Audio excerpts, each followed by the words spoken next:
यक्षिणी episode number 2। Jagdish फिर लेखक से पूछता है, बताए ना सर, क्या अभिशाप मिला था यक्षिणी को?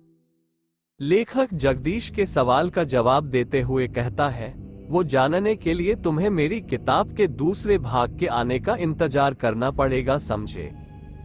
अच्छी मार्केटिंग स्ट्रेटजी है सर किताब बेचने की। वो तो होगी ही जगदीश, किताब बेचता हूँ और उस किताब के साथ अपने दर्द भी, तो उन आंसुओं के पैसे तो वसूलूंगा ही ना। बस एक बात दिमाग में रखना, कोई भी इंसान बुरा नहीं होता, उसे बुरा बनाया जाता है। मतलब यक्षिणी बुरी नहीं थी, उसे बुरा बनाया गया था, है ना सर? मैंने कहा ना, अब मैं किसी सवाल का जवाब नहीं दूंगा।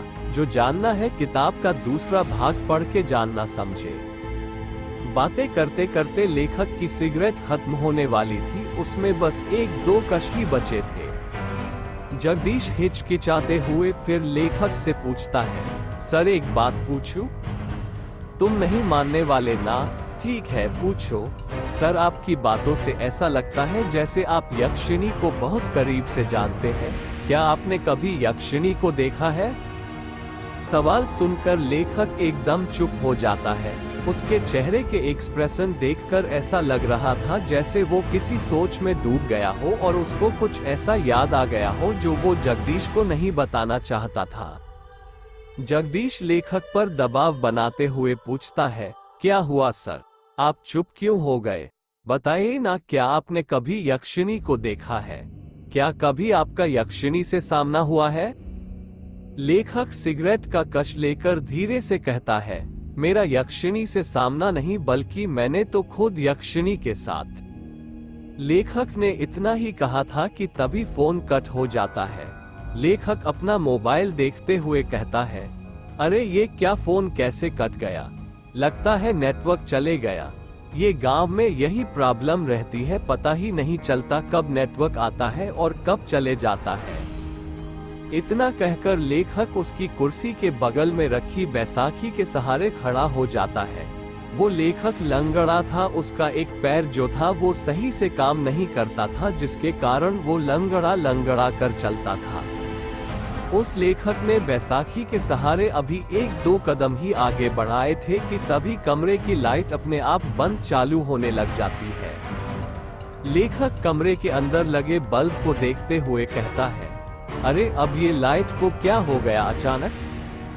देखते ही देखते लाइट पूरी तरह बंद हो जाती है और कमरे के अंदर चारों तरफ अंधेरा छा जाता है। इतना अंधेरा कि लेखक को उसके हाथ पैर भी दिखाई नहीं दे रहे थे।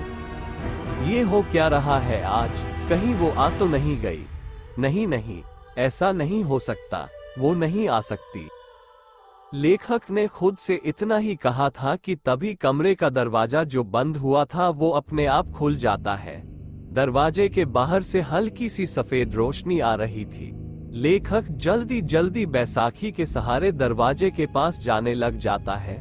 तभी कोई उसका पैर पकड़ लेता है और वो धड़ाम से नीचे गिर जाता है। आया मेरा पैर। लेखक धीरे धीरे अपने पैर की तरफ देखने लग जाता है, पर अंधेरा इतना ज्यादा था कि उसे कुछ दिखाई नहीं दे रहा था। लेखक जैसे ही अपना हाथ अपने पैर पर रखता है, उसको महसूस होता है कि उसका हाथ किसी दूसरे के हाथ के ऊपर रखा हुआ था। लेखक डर जाता है और झट से अपना हाथ अपने पैर से हटा लेता है। तभी उसे एहसास होता है कि अब किसी ने उसका पैर नहीं पकड़ा हुआ था। लेखक जितनी फुर्ती के साथ रेंगते रेंगते दरवाजे के पास जा सकता था, उतनी फुर्ती से जाने लग जाता है। लेखक दरवाजे के पास पहुंचा ही था कि तभी वो दरवाजा अपने आप बंद हो जाता है। थोड़ी ही देर बाद दरवाजे के बाहर लेखक की दर्द से कराहने की आवाज सुनाई देने लग जाती है, कौन हो तुम? मैं यक्षिणी, तेरी मौत। कुछ देर तक लेखक और यक्षिणी की बातें चलती है, पर उन दोनों की बातों की आवाज दरवाजे के बाहर नहीं आ रही थी। कुछ देर बाद लेखक की एक जोर से चीख सुनाई देती है। यह एक ऐसी चीख थी जो दिल को दहला कर रख दे। अगले ही पल दरवाजे के नीचे से लेखक का खून बहकर दरवाजे के बाहर आने लग जाता है। 13 साल बाद ट्रेन जो कि तेज रफ्तार के साथ पटरी पर भागी जा रही थी, ठीक उस तरह जिस तरह हमारी जिंदगी भागती है। फर्क इतना है, ट्रेन स्टेशन आने पर रुकती है पर हमारी जिंदगी कभी नहीं रुकती है जब तक हमारी सांसें ना रुक जाए। युग, जिसकी उम्र 26 साल, गोरा रंग, चेक शर्ट, ब्लैक पेंट पहनकर विंडो सीट पर बैठा हुआ था और अपने कानों में हेडफोन डालकर पॉकेट FM पर भूतिया कहानी मेघ एक श्राप सुन रहा था। कहानी सुनते हुए ही युग विंडो के बाहर दिख रहे मेघालय के गारो पहाड़ की हसीन वादियों का मजा ले रहा था। वही गारो पहाड़ जिसका नामकरण तिब्बती तथा बर्मी जनजाति गारो पर हुआ था। गारो पहाड़ नीस चट्टान का बना हुआ था। पहाड़ों को चारों तरफ से सफेद बादलों ने घेर लिया था, जिन्हें देखकर ऐसा लग रहा था कि पहाड़ों ने बादलों की सफेद चादर ओढ़कर रखी हुई हो। उन्हीं बादलों को देखते देखते युग की आंख लग जाती है। अभी थोड़ी देर पहले युग की आंख लगी ही थी कि तभी उसे एहसास होता है कि कोई उसका हाथ छू रहा था। कोई बार बार युग का हाथ पकड़कर हिला रहा था। युग बौखलाहट के साथ उठ जाता है और जब अपनी आंखें खोलता है तो देखता है कि उसके चेहरे के जस्ट सामने एक बूढ़े का चेहरा था, जो बड़ी बड़ी आंखें करके उसे घूर रहा था। उस बूढ़े ने सफेद मटमैली सी धोती पहनी हुई थी। उसके हाथ पैन कपकपा रहे थे। युग सोचने लग जाता है, पहले तो ये बूढ़ा मेरे सामने नहीं बैठा था, ये पूरी सीटें खाली थी, अचानक कहां से आ गया।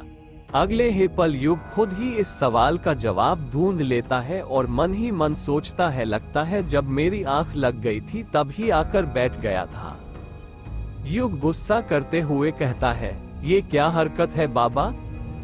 वो बूढ़ा खांसते हुए कहता है, माफ करना बिटुआ, पर क्या करूं, तुमसे कुछ काम था तुमसे, इसलिए तुम्हें उठाना पड़ा। युग हैरानी के साथ कहता है, क्या कहा काम था आपको मुझसे? क्या काम था? वो बेटा, मुझे जानना था कि वक्त क्या हुआ है। ये बात सुनकर युग का दिमाग घूमने लग जाता है और वो गुस्से के साथ अपनी घड़ी में देखते हुए कहता है, 11 बजने वाले हैं। अच्छा, मतलब 1 घंटे बाद मेरा स्टेशन आ जाएगा। युग कुछ जवाब नहीं देता और उस बूढ़े को घूरने लग जाता है। वैसे बिटुआ, तुम कहां पर जा रहे हो? युग उस बूढ़े के सवाल का जवाब देते हुए कहता है, वो मेहंदी पथार जा रहा हूँ। मतलब तुम भी मेहंदी पथार जा रहे हो? युग उस बूढ़े के सामने उंगली करते हुए कहती है, मतलब आप भी? हाँ बिटुआ, चलो अब सफर आसान हो जाएगा, जब कोई बात करने वाला मिल जाता है तो सफर जल्दी कट जाता है। तुम मेहंदी पथार में कहां पर जा रहे हो? मेहंदी पथार से 5 किलोमीटर दूर ही बंगलामुडा गांव है ना, वहीं पर जा रहा हूँ। बंगलामुडा में तुम्हारे रिश्तेदार रहते हैं क्या? नहीं, बंगलामुडा गांव में तो नहीं, पर रोनकोमुचा गांव में रहते हैं। अरे ये क्या बात हुई बेटा, जब तुम्हारे रिश्तेदार रोनकोमुचा गांव में रहते हैं तो फिर तुम बंगलामुडा गांव क्यों जा रहे हो? इस सवाल को सुनकर युग खामोश हो जाता है। ऐसा लग रहा था जैसे उस बूढ़े ने युग की दुखती नब्ज पर हाथ रख दिया था। कुछ ऐसा पूछ लिया हो जिसका जवाब वो शायद अपने आप को भी नहीं देना चाहता था। बूढ़ा अपनी बात को आगे जारी रखते हुए कहता है, चलो नहीं बताना तो मत बताओ, बंगलामुड़ा में कहां पर रुकने वाले हो? बंगलामुड़ा गांव के बाहर जो ग्रेवयार्ड कोठी पड़ती है ना, उसमें ही रुकने वाला हूँ। वो बूढ़ा हैरानी के साथ कहता है, वो अंग्रेजों के जमाने की कोठी जिसे कब्रिस्तान पर बनाया गया था। हाँ, वही ग्रेवयार्ड कोठी, पर वो तो पिछले 13 साल से बंद है ना। हाँ बंद है, पर अब नहीं रहेगी। मैं आज रात ही उस कोठी को खोल दूंगा। नहीं बिटुआ, ऐसा मत करना। तुम्हें उस ग्रेवयार्ड कोठी के बारे में नहीं पता क्या? क्या नहीं पता? आप साफ साफ कहेंगे, कहना क्या चाहते हैं?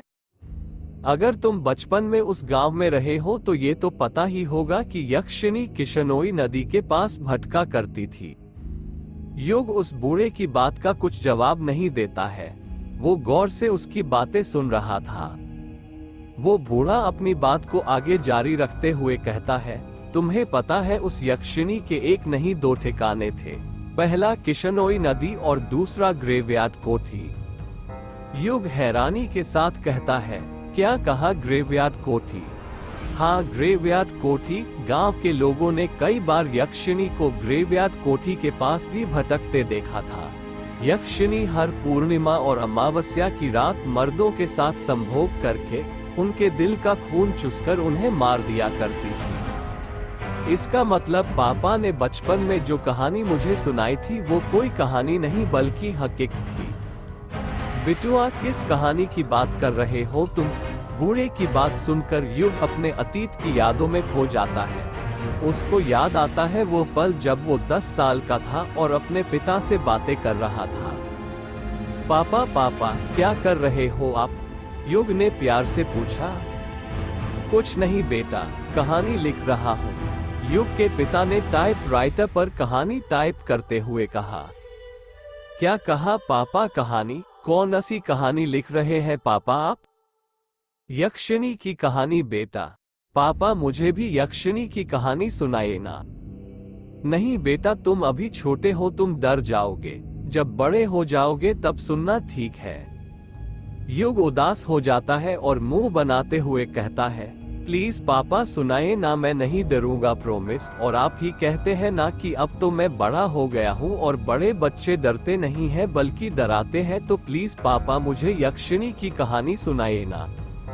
युग जिद करने लग जाता है और युग की जिद के आगे उसके पापा हार मान जाते हैं और उसे यक्षिणी की कहानी सुनाने लग जाते हैं। कहते हैं ये जो अपनी किशनोई नदी है ना, बहुत सालों से वहां पर यक्षिणी डायन रहा करती थी। युग हैरानी के साथ कहता है, ये बंगलामुडा और रोनकोमुचा गांव के बीच में जो नदी पड़ती है वहीं पर पापा? हाँ बेटा, वहीं पर। ये जो यक्षिणी होती है ये जंगलों में या पानी वाली जगहों के पास पाई जाती है। हर पूर्णिमा और अमावस्या के दिन आने जाने वाले मुसाफिरों को जो रात में नदी पार किया करते थे उन्हें ये लुभाती थी और अपने रूप जाल में फंसाकर अपना शिकार बनाया करती थी। कहते हैं यक्षिणी को कमल और चमेली के फूल बहुत पसंद होते हैं, वो हमेशा उसे अपने पास रखा करती थी। जिन पुरुषों को यक्षिणी अपना शिकार बनाती थी उन्हें वो सबसे पहले कुछ खाने का दिया करती थी। खाने का? पर क्यों पापा? वो इसलिए बेटा क्योंकि वो उस खाने में ऐसा मंत्र फूंकती थी कि जो भी पुरुष उसे खाता था वो उसके वश में हो जाता था। ऐसे ही एक बार यक्षिणी ने एक पुरुष को अपना शिकार बना लिया और उसे अपने वश में करने के बाद उसके साथ संभोग करने लग। युग बीच में ही बोल पड़ता है, ये संभोग क्या होता है पापा? युग का सवाल सुनकर युग के पिता चुप हो जाते हैं और वो बात को घुमाते हुए कहते हैं, ये आपके मतलब की चीज नहीं है बेटा, आप अभी छोटे हो ना, जब आप बड़े हो जाओगे तब हम इसका मतलब बताएंगे, अभी आप कहानी पर ध्यान दो। ठीक है पापा, फिर आगे क्या हुआ? संभोग करने के बाद यक्षिणी अपने असली रूप में आ जाती थी।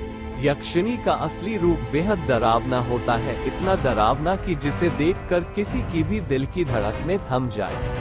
अपने असली रूप में आने के बाद यक्षिणी अपने शिकार के दिल का खून चूस लेती थी। पर वो ऐसा क्यों करती थी पापा? क्या वो बुरी औरत थी? नहीं बेटा, यक्षिणी बुरी औरत नहीं थी, बल्कि वो तो बहुत अच्छी औरत थी, दूसरे लोक से आई हुई एक अप्सरा की तरह थी। तो फिर पापा वो आदमियों के साथ वो क्या बोला था आपने? सहा याद आया, संभोग करके क्यों मार देती थी? युग के पिता कुछ याद करते हुए कहते हैं, अभिशाप के कारण बेटा। कैसा अभिशाप पापा? बेटा वो अभिशाप ये था कि युग के पिता ने इतना ही कहा था कि बाहर के कमरे से युग की माँ की आवाज सुनाई देती है, युग बेटा, ओ युग बेटा, चलो आओ खाना खा लो, खाना बन गया है। युग अपनी माँ को मना करते हुए कहता है, नहीं माँ, मुझे अभी खाना नहीं खाना है, मैं पापा से कहानी सुन रहा हूँ। क्या कहा? कहानी सुन रहे हो? तुम्हारे पापा को कहानी लिखने और सुनाने के सिवा और कुछ आता भी है? जब देखो दिन भर कहानी लिखते रहते हैं, खुद तो बिगड़े हुए हैं ही, तुम्हें भी बिगाड़ने पर तुले हुए हैं।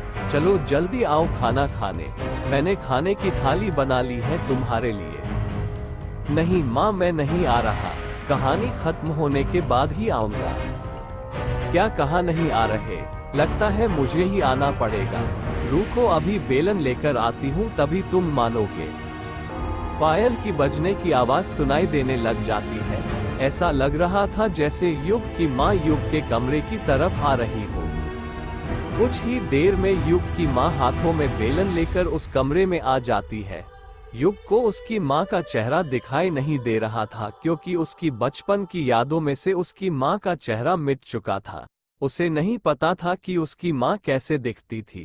उसको उसकी माँ की बातें तो सारी याद थी, पर उनका चेहरा नहीं। युग की माँ उसका कान पकड़ते हुए कहती है, तो क्या कह रहे थे बेटा तुम, कि तुम्हें खाना नहीं खाना, जरा एक और बार बोलना। युग चीखते हुए कहता है, अरे माँ कान छोड़िए, दर्द हो रहा है माँ, कान छोड़िए। कान तो छोड़िए आप माँ, दर्द हो रहा है माँ। माँ माँ माँ कहते हुए ही युग अपनी अतीत की यादों में से बाहर आ जाता है। जब युग अपनी आंखें खोलता है तो देखता है कि उस बूढ़े ने उसका हाथ पकड़ा हुआ था और उसे हिला हिला कर पूछ रहा था, अरे ओ बिटुआ, कहाँ खो गए, ठीक तो हो तुम, और ये माँ माँ क्यों बोल रहे हो। अरे बिटुआ, युग बूढ़े की बात का जवाब देते हुए कहता है, कुछ नहीं बाबा, ठीक हूं मैं तो डर ही गया था।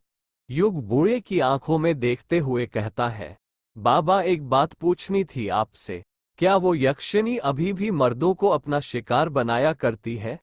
अगले एपिसोड के लिए चैनल को सब्सक्राइब करें, वीडियो को शेयर लाइक करें। बाय बाय दोस्तों, मिलते हैं अगले एपिसोड में।